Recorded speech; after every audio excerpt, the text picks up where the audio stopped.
the best trade in the market is to do nothing. Most of the time is to just sit tight. You look at your own bubble and you think this is what India is. It's not. Is it?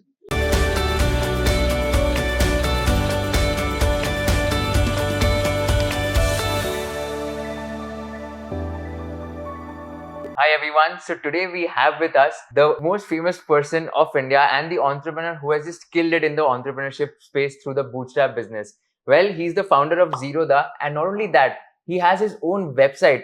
I'm not talking about nithinkamath.me, but there's a website called as worldsmosthandsomebroker.com.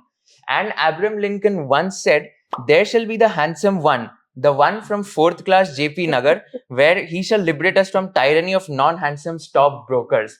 So let us introduce our guest through some witty rhymes. The man who wants to take his body fat down to 15% and become thin. The man who will be up for a beer and not for a gin. The man who loves playing poker and will always win. Ladies and gentlemen, let's welcome Mr. Kamath Nithin.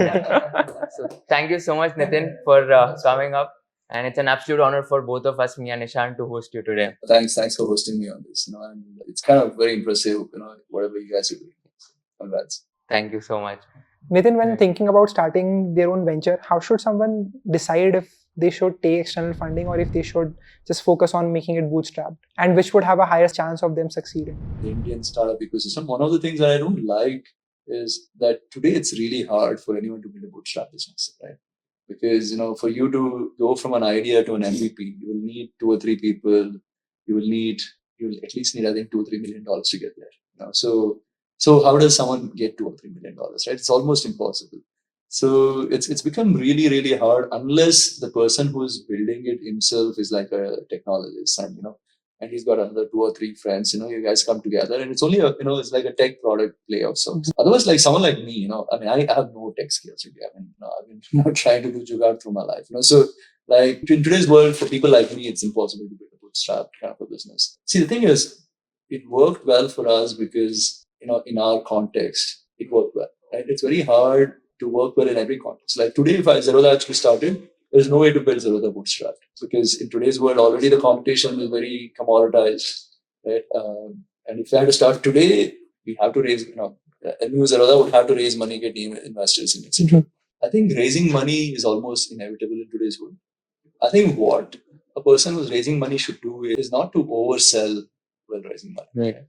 Set the expectation right with the investor, saying what is that you're chasing, and what is the realistic kind of outcome of this. Because as soon as you oversell to the investor, you now have to match up to the expectations that you have set, right? Like I meet so many people who are starting stockbroking and say that India will have 50 crore demat account holders in 5 years.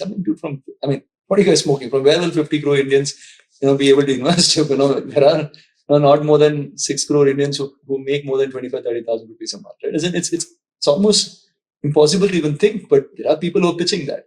Now, if you go get to an investor and you pitch that, now you will have to now start optimizing for the goal and the expectation you've set. And once you start doing it, the relationship takes not a great turn, right? Now you've sold it there, so now you have to start internally selling it, right, within your team. So, I usually whenever I communicate with our team, I say, dude, we are always one circular away from SEBI, which can reduce our revenues by 50%, right? Or that if I can be a realist, I think people within the company can be realist. So their expectations are also set right. So I'm not telling anyone in Zerodha that we're gonna make this earth-shattering change to whatever stockbroking, and because of this India's poverty levels will drop. And nothing. We are just saying that we're trying to make a better experience for people to make them manage their money better. So I think it's about setting expectations right, with your investor, with your team, right? Because it's almost impossible to start bootstrapped. And once you've raised the first round of money, I think the question to ask now is, do you want to continuously keep raising money, right? Which is what has happened over the last 3-5 years, right? Because once you raise money, your existing investor wants a markup on his investment, and the way it can happen is if you can go raise more money at a higher valuation. Right? I don't think founders should get into that pressure from investors and raise money only if the business really needs money, right? Because every time you raise money, that's obligation you're taking on. And, a lot of times founders forget that money comes with liquidity preference. Listen, every new money means the guy who's putting the latest money has to see returns on his investment before anyone else can see. Right. So in a way, I look at it as almost like a glorified loan, right? Because I mean, a lot of them also have a IRR on it, right? Saying that my money has to grow at least at this much before anyone else can see. I mean, Right. it's almost like a debt kind of a product with almost like an unlimited outcome. Exorbitant interest rate. I mean, it's not, the IRRs are quite nominal. It's not like, 8 to 10%. But I think that's really what founders should be thinking is that, once you raise money, you've got into a position where you maybe or may not need to raise more money. At that time, not to get pressured by existing investors to raise money at higher valuations just because, they want to market their valuations. But I think the second part of the question, which is around bootstrapped and VC funded, I think being bootstrapped, if you've gotten to a certain size, I think gives you the freedom, flexibility to do things that is very hard for a funded company to do, right? And as a business, as an entrepreneur, it's all about building moats, right? It's all about building things that's very hard for a competitor to do, right? For example, we have never once sent a push notification on a trading app saying buy or sell a stock. Right? Almost every single VC funded competition of ours sends 2 or 3 such messages a day. I mean, it's annoying, it's of no use, right? And if anything, it's probably harmful to the user. But they're forced to do it because they have to generate revenue, they have to show growth, etc. Right? So now today, I know that there's a section of our customers who appreciate that we don't do push notification, who appreciate that we don't do these annoying things, which is a mode for us. Right. So you can build on such kind of modes, if you're bootstrapped. And that's one of the reasons why we haven't raised money. Forget the first few years, but in the last 2-3 years, it got to ridiculous points where people said, no, I'll give you a blank check, go buy aeroplane for yourself, go buy a island for yourself. Right? But then, incrementally money is not going to make any difference to anyone. The entire core team at Zerodha has no such ambitions. Right. Yeah. I totally agree with you on that because I have this one platform that I was using. Every single day they send a WhatsApp message saying that your portfolio went down by 0.5%, 1%. And that messes up with my head. I'm like, I don't want to know about that. The best trade in the market is to do nothing. Most of the time is to just sit tight, and any trigger, like you said, nudges people to do something. So inherently, any push from any investing or a trading platform is not good for the customer. I mean, and I can be brutally honest because I am no investor to please, right, which is again a mode of sorts. In fact, you came up with that nudge feature also, where you were trying to restrict people to trade in penny stocks, which itself speaks for the fact that so many things so today, like I said earlier, right, in trading or in business, there are 5 or 6 money management rules to follow. Right? So there is no guaranteed way to make money trading the markets. But there are 5-6 mistakes that if you can avoid, your odds of making money increases. Right? And things like diversification, things like say on bet sizing, things like not if you're trading penny stock, do with a small amount of money. So we are trying to incorporate some of these rules within the trading app, so we can nudge people when they're breaking these 5 or 6 money mistakes. So we just gotten started. Penny stock is really the first thing that we built. We are waiting for an underlying kind of core component of tech to be ready, and once it's done, I think we're going to incorporate some of the other ones because like one of the biggest biases that affects investors, traders is this disposition bias, which is when you have, say you have 2 stocks in your portfolio, one where you're making money, when you're losing money, you're constantly tempted to sell what's making money and buy more of what is losing. Right? That bias is disposition bias, and we see it happening on a platform all the time.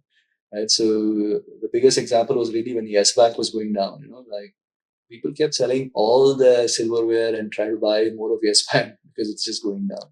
So we can potentially nudge people to say that, do you know that this is a bias?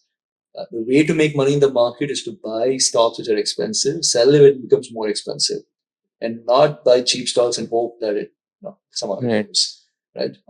Because markets, stock market always moves in trends, and you don't want to be counter trend majority of times. Even if you want to go counter trend, you need to remember bet size. You need to know that this is very risky and reduce your bet size to as little as possible. So the idea is, can we incorporate all of these kind of rules? Very basic rules, right? Because the thing about markets is everyone always is talking about the trading strategy. Moving average, crossover, there is, like all these random things. That doesn't make anyone any money, right? What makes money to be, money trading in the markets is really money management, right? Because, every time you take a trade, no one knows the outcome of the trade. right? So you need to have figured a way to cover for your risk. What is the worst case of that trade, etc. And very little is spoken about money management and risk management. And it's exactly the same in business as well. So it's about, it's not because every time you say you put a new product out, you don't know what it can do. But you need to at least know what it cannot do, as in a sense. You need to have covered for the rest. So yeah, so nudge, for example, every single nudge of ours will never ask anyone to trade. Right? It will either say don't trade or reduce your trading size. So inherently it will reduce revenue for the business. And the reason I think it's very good for the product is because it'll be very tough for some competition to compete. And the thing about competition also, right, is that most people around us, most businesses around us, we're always trying to optimize for what is right for the next 3 months and 6 months, right? You need to optimize all the time, I think, for the long term, right? Because if you keep a very short term mindset, I think you do a lot of mistakes, right? Like for example, I rather make 200 rupees a customer per year for 10 years and make 2,000 rupees versus making 3,000 rupees in 1 month. But if you go ask my competition, some of them might say, I'd rather make the 3,000 because I can make more money in time. But it doesn't, because, this customer, if he's active with me every year, he's going to probably introduce 3 or 4 more customers, right? Right. Those 3 or 4 more customers, if I'm paying 4,000 rupees, as cost of acquisition, I'm probably spending 12,000 rupees to acquire. But you have to have the long-term thinking for that, But if you're thinking only 3 months, I need to meet my next 3 months target, next 6 months target, next 1 year target. Which is how, once one of the big problems is once you take investor money is also that, you're always being pushed to set a target and kind of chase that target down, right? And, the entire company is then working towards getting to that target. And that becomes even harder for listed companies because as a public limited company, you have this quarter on quarter pressure, right? Because every quarter you miss, like I was looking at what happened to FedEx yesterday night, right? As in the stock was down 20%. I'm like, it's FedEx, so they missed one quarter's expectations and and the market cap's down like 10-15 billion dollars. It's just ridiculous, So I think at least for private companies, where there's no pressure of quarter on quarter, I think you should have more longer term horizons in terms of what you want to do as a business. Right. Just a couple of generic questions towards the end as we end the interview as such. So we've spoken a lot about Zerodha and technical topics as well.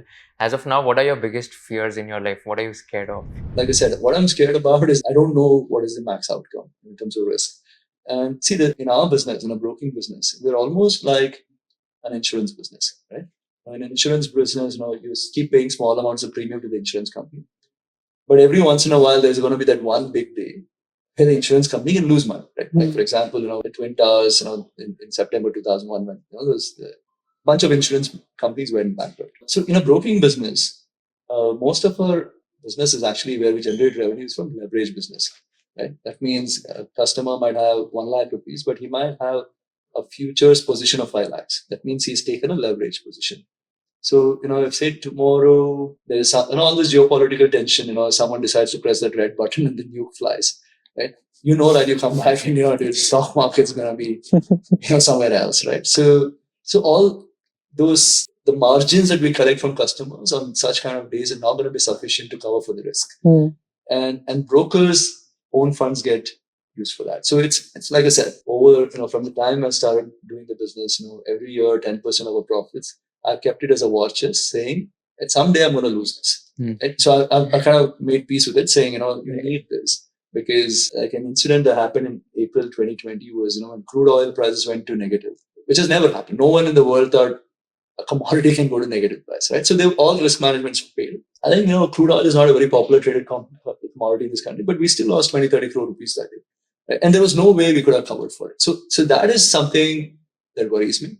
And, as the world gets into, as these inflation problems around the world, as the wealth concentration problems around the world, I think that whole geopolitical tension, governments, right? Typically when their population, the country is not satisfied with something, the best way to distract is through a war. Right? I mean, that's, historically every government, every monarch, over the years, when your citizens aren't happy, you distract by, going for a war, right? And it feels like, and as years go by, that we are getting into a situation where this geopolitical risk of a large war, which can potentially impact our business. I mean, if there's a war, of course, trading activity is going to drop and we'll lose revenue. I mean, that I've factored in. But the issue is when the war happens on that first day, risk management is going to go for a toss. And that is something that I'm fearful. I have so many dreams of Kim Jong-un pressing the nightmares to be pressing the red button. But yeah, that's a big one. The second one is, like I said, I think this whole wealth concentration that's happening, I think eventually is not going to have good outcomes. Like, if you're, Bangalore, Bombay, whatever, you look at your own bubble and you think this is what India is. It's not. As in 90% of this country, 90, maybe 80% of this country, lives in almost poverty. And you're seeing this wealth concentration right now show up in US, right? As in there is civil unrest, etc. Right? So I think eventually this is not going to end well. This concentration of wealth, there'll be potential civil war, etc. And at that point of time, people will go after the rich folks, people who have done well in life. So I think the onus on rich folks right now should be to make sure that, use the wealth created for the betterment of the society in some way, right? There is a moral obligation to do it today because the wealth is so concentrated. Right. It's almost unfair. Like today, it's so much more easier for me to make money than someone else because the opportunities are so much more. Money makes more money and things like that, right? So, and if you see Jeff Bezos, Elon Musk, etc., it's just ridiculous how easily they can set up a business, become billions of dollars in valuations, etc. So that's another long-term fear. Right. Yes. That this will eventually probably not work. This is what Ray Dalio also talks about in the Changing World Order book that he released recently. Why do you think there hasn't been like a mega investing app in India in which I could invest into stocks, crypto, bonds, and all the assets? Like there is a couple of those in US as well. Yeah, the thing is, firstly, the reason you don't see crypto on Zerodha is because there's no regulated. There's no regulations around it.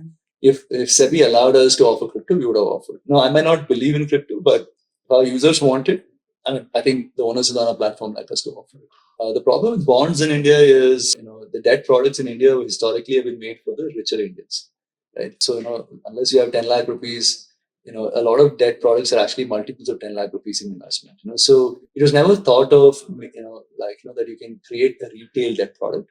But there is a push from the government, there's push from SEBI now to make it happen. So, we are working on making, so I personally think that the right stepping stone for most Indians is first invest into a debt product, which is going to give you more returns than a bank fixed deposit, but also introduce some risk. And then step into, doing stocks, right? Which is higher risk than, some of these bonds. So yeah, so that's the reason. Now, within Zerodha, if you see, the route we have taken is more Google-like, which is, we have a lot of apps versus trying to put everything together in one app. Because I think it's firstly creates clutter as soon as you kind of try to mix up multiple experiences. Right? I've seen some of these super apps of sorts. Doesn't really do a great job according to me. So even if we were to do, for example, bonds, etc., it's not like, we'll try to put it all together on a single app. Maybe, it'll all be 2 or 3 different apps for each of them. Right. Just one last question before we end the interview.